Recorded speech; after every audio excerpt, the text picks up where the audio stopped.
In this video, I'd like to explain the pinky break.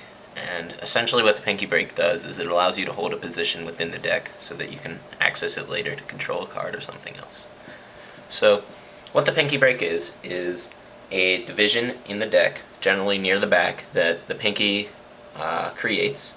And essentially what you do is you put a little bit of your flesh from your pinky inside of that gap in the deck. And then from the front, it shouldn't be very much visible.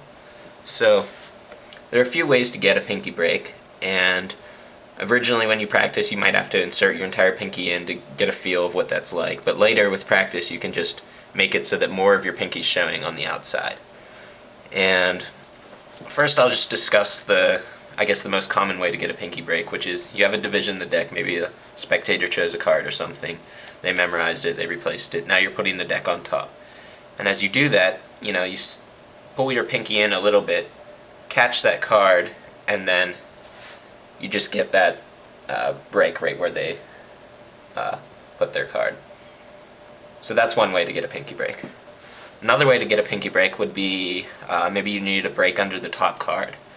And for this usually comes with misdirection, but what you would do is you use your thumb to push the top card to the right, and you have some space here. And then as you bring it back in, you're going to pull with your thumb this way. You push that pinky up into that hole, causing the card to lift up away from the deck. And then you have a pinky break under the top card. So, just quickly, looks like that.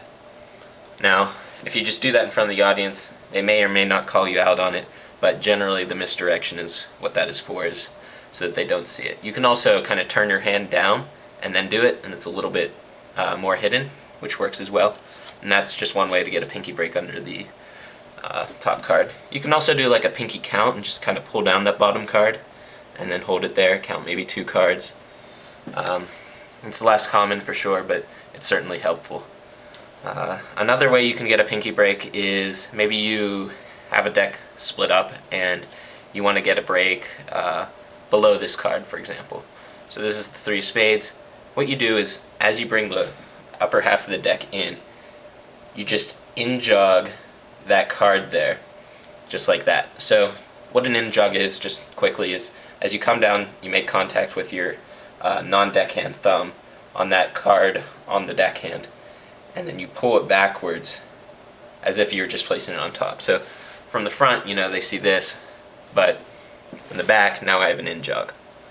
And then once you have the in-jog, you can just use this thumb here, push down on that card, and then push it in.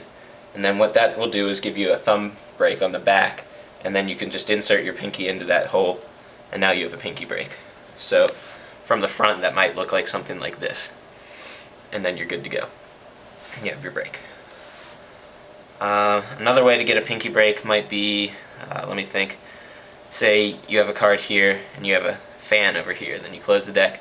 As you bring the fan over, you just kind of close that pinky over top of the deck, just like that. You hold the position, and then you can just move the pinky out, and then you have your pinky break. So that's the pinky break. Good luck. It'll take a little bit of practice, but it's probably one of the most helpful moves you'll ever learn.